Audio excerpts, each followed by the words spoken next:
আজকে হচ্ছে শনিবার আর আজকে হচ্ছে আমাদের এখানে বিপত্তারিণী পুজো।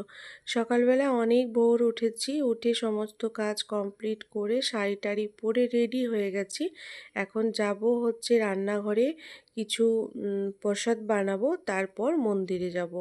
তো এখানে দেখো আমি গুড় পিঠে বানাচ্ছি। আমাদের মানে এই নিয়মটা রয়েছে, কাদের কাদের রয়েছে অবশ্যই কমেন্ট করে জানিও। যদিও আমি ফার্স্ট টাইম বানাচ্ছি, তো মায়ের মতো পারছি না, তবুও আমি চেষ্টা করছি করার। গুড় পিঠে মানে 13টা গুড় পিঠে, 13টা লুচি, সুজি, 13টা ফল, 13টা পান, মানে এইসব দিয়ে মাকে পুজো দেওয়া হয়। তো দেখো এখানে আমি পুজো দিয়ে মানে ঘরের পুজোটা দিয়ে সমস্ত কিছু সাজিয়ে নিয়েছি, আর ফলটাও এখানে রেডি করে নিয়েছি, সুতো। আর এখন কিন্তু আমি পুজো দিয়ে চলে এসেছি বন্ধুরা। এখন অনেকটাই বিকেল হয়ে গেছে, তো এখানে প্লেটে প্লেটে প্রসাদগুলো ভাগ করছিলাম। ওই 5 জনের বাড়িতে একটু প্রসাদ দিয়ে দেব। এই বাড়ি এসেছি তখন বাজে 3টে। তারপরে এসে ছেলেকে নিয়ে দুবার আসতে হয়েছে। একবার পিসির বাড়ি থেকে ছেলেকে রেখে প্রসাদগুলো নিয়ে এসেছি, তারপরে আবার ছেলেকে কোলে নিয়ে এসেছি। যেহেতু আমাদের রাস্তাটা কাদা হয়ে গেছে, আর দুটো জিনিস আর ছেলেকে নিয়ে একসাথে আসতে পারতাম না, পড়ে যেতাম। তারপরে আবার শাড়ি পরেছিলাম, তো দুবার ধরে গিয়ে সব জিনিসপত্র নিয়ে এলাম, ছেলেকে কোলে করে নিয়ে এলাম। তারপরে একটু মা ছেলে মিলে শুয়ে গেছিলাম, তখন 3:30 মতো বাজে। আধ ঘন্টা মতো একটু রেস্ট করেছি, চুলটা পুরো ভেজা, এখনও ভেতরটা ভেজা রয়েছে। তো আধ ঘন্টা মতো একটু রেস্ট করলাম, করার পরে আমি ভাবলাম যে না, ফলগুলো এবার সবাইকে দিয়ে দিতে হবে। তো কাটাকুটি করলাম, করে আশেপাশের বাড়িতে দিয়ে দিলাম প্রসাদটা। এবার আমি একটু খাবো, সারাদিন সেরকমভাবে কিছু খাওয়া হয়নি, ওখানে লুচি আর সুজি দিয়েছিল, সেগুলোই খেয়েছিলাম। আর একটু খালি ফল একটু খাবো, মানে ছোলা টোলাগুলো একটু খাবো।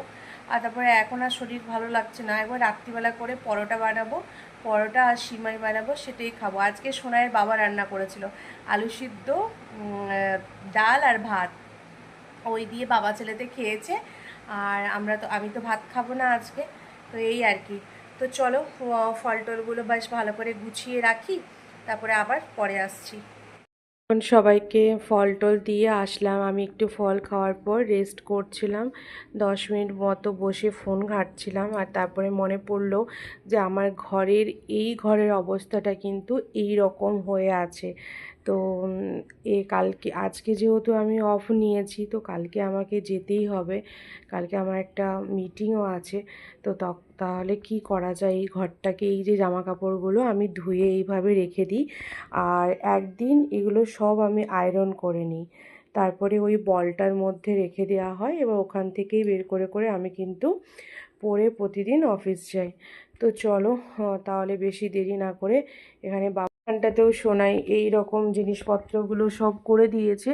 তো এই সেলফটাও একটু সাজাতে হবে সুন্দরভাবে। চলো সব কিছু তাহলে পরিপাটি করে সাজিয়ে নিই। কিছু কিছু সময় আমি মনে করি যে একা সংসার সত্যি কত কষ্টের, জয়েন্ট ফ্যামিলিতে থাকলে না অনেক সুবিধে গো। মানছি সবাইকে নিয়ে মানিয়ে গুছিয়ে একটু থাকতে হয়, কিন্তু নিজের সুবিধা অসুবিধা সেগুলোও সবার সাথে ভাগ করে নেওয়া যায়। কিন্তু নিজের সংসারে তুমি যদি শুয়ে থাকবে, তাহলে তোমার পুরো পরিবারটাও কিন্তু তোমার সাথে শুয়ে থাকবে। সেই জন্য তোমার শত শরীর খারাপেও তোমাকে উঠে কাজ করতে হবে। তোমাকে সংসারের সমস্ত দিকটা লক্ষ্য করতে হবে। হ্যাঁ, এই দিক থেকে আমার বরমশাই আমাকে অনেকটাই হেল্প করে। আর কেন কি সকালবেলা যেহেতু অনেক তাড়াহুড়ো থাকে, ছেলেকে স্কুলে ছেড়ে এসে তারপর আবার রান্নাবান্না করে অফিস যাওয়া, তো সেই সময়টা ও আমাকে অনেকটাই হেল্প করে, আমার হাতে হাতে এক দুটো হলেও কাজ করে দেয়। একটু কাজ কমপ্লিট হয়েছে কি না, সোনাই ডাক দিল, মা আমি উঠে গেছি। আর এখন কান্না করছে, ও একটু দোকানে যাবে। তো এই যে 10 টাকা নেওয়া হয়েছে, দেখি 10 টাকায় কি পাওয়া যায়। চলো পাপা। চকলেট। আর এই খাটটা গোছানো হয়ে গেছে আমার ততক্ষণে, কিন্তু এই পাশটা আরও বাকি আছে। দেখো ঘরটা সুন্দর করে আমি কিন্তু গুছিয়ে নিয়েছি, আর খাটের অবস্থা যা দেখেছিলে সেটাও সুন্দরভাবে আমি গুছিয়ে নিয়েছি। এটার মধ্যেও আমার জামা কাপড় থাকে, এটার মধ্যেও। আর এখানেও কিছু জামাকাপড় রেখে দিলাম। এই ব্যাগটা আমি অফিস নিয়ে যাই। ওই ব্যাগটা কিছুদিন আগে নিয়ে যাচ্ছিলাম, কিন্তু ওটার ওই হাতাটা ছিঁড়ে গেছে। ব্যাগটা ভালো আছে কিন্তু হাতাটা ছিঁড়ে গেছে, তো সেই জন্য ওটা একটু সাইডে রাখা হয়েছে কিছুদিন। আর এই ঘরটা সেরকমভাবে ইউজ করা হয় না, ওই মাঝে মাঝে কোনো কোনো সময় যদি কিছু আমার কাজ থাকে বা এডিট করি তখন আমি এই ঘরটাতে গিয়ে বসে করি। আর এখানে সোনাইয়ের স্কুল ব্যাগ, আর শোকেসটা দেখো সুন্দর করে আমার এই যে অ্যাওয়ার্ডগুলো রাখা আছে, সোনাইয়ের কিছু খেলনা, গিটার সব সাজানো কমপ্লিট।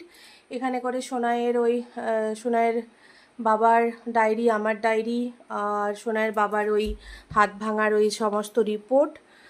আর এখানে আমাদের 3 বোনের একটা ছবি, আর আমার একটা সানগ্লাস, আর এটাতে মধ্যে সোনাইয়ের সমস্ত বই আছে। আর দেখো আগে খাটটা এইদিকে ছিল, তো কিভাবে দেয়ালের মধ্যে মোম পেন্সিল দিয়ে সমস্ত লিখে নোংরা করে দিয়েছে, এ দেখো।